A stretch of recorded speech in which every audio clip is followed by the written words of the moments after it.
Two. Welcome to Epic Conversations. I'm Diane Grubis, and we have our guest here, my friend Zoe Isaacs, and we are continuing our discussion on purpose. We haven't exhausted it yet. No, we haven't. Well, we've gone through that. Some of us feel like fish out of water. But we would like to continue our discussion in terms of transition. And Zoe is a mom, so she's got experience 3 times at least with this situation. But we want to parallel the transition stage that some of us are going through in life. And it seems like sometimes you wonder if life is one big transition. Right. But there is a transition that happens. So first, the baby, we'll use that as an example, is in the womb. And it says, you were formed in your mother's womb. You covered me in the mother's womb. That's Psalm 139. So we know the babies were in the womb first. That's like the incubation period is what I call it. Yes. But then you cannot stay in that incubation period. You have to come out. And what happens is contractions, and then the birth canal, and then you come out into your place. So I want to parallel that with the spirit realm and how some of us are in transition. We may be, whether we're in the incubation period or we're going through the contractions and we're ready to come out into the place that God has for us, because you have a place. We have a place. We all have a purpose and a place in the body.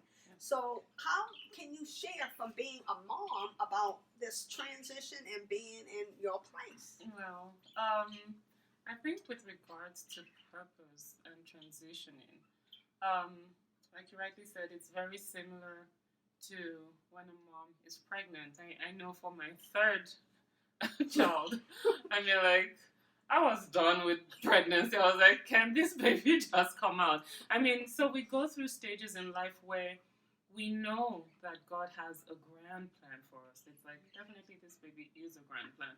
But right now, I'm like, we sometimes go through those periods where we're like, can I just be done with this? I mean, like, can I just transition into the place He wants me to be? Can I just have this baby come out as soon as possible?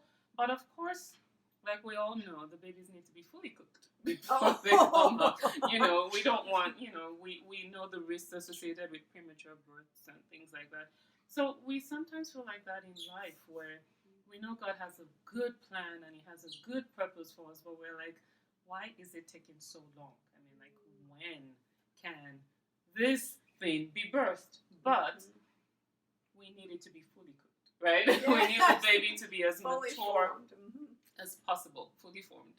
And like you also mentioned, like, even when we know it is now time and we start feeling those labor pains and the contractions, and we know that this is taking us even closer towards the purpose, we still go through those rough periods where we're like, can someone just help me? Give me the epidural, give me the pain reliever, just give me anything, just to get this thing out. And, God is faithful because He sees us through the whole period, regardless of how painful and tough it is.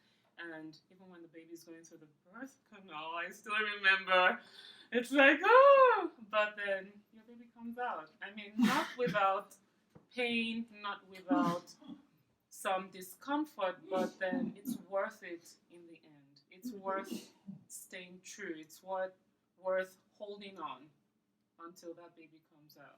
That reminds me of the scripture verse for the joy. Jesus, Yes. for the joy set Yes. before Him, endured the cross, despising the shame, and is set down at the right hand of the throne of God. Exactly, and that was His purpose. Yes. For the joy that was set before Him, regardless of what was going on around Him, and people lying on Him and spitting on Him, and He was stripped naked and beaten and stoned and whatever. A crown of thorns put on His head, and then He died as the death of a sinner. And for us. And he could even still say to God, Father, forgive them. Oh my God. For they know not what they do, because of the joy. The joy. You and I are the joy. We're the joy. that was set before him.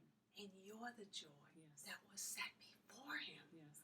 That is so wonderful Yes. to think that we are the joy. God has precious Yes. thoughts about you, Right. me, Right. and you. Right. He has precious thoughts about us. Yes. That he would allow his son, his one and only son, to go through all of that Just for us. Amen. Amen. That's awesome. Well, thank you, Zoe. And so today we would like to say thank you for joining us. Mhm. And please join us again next time on the show and have an epic day in the Lord.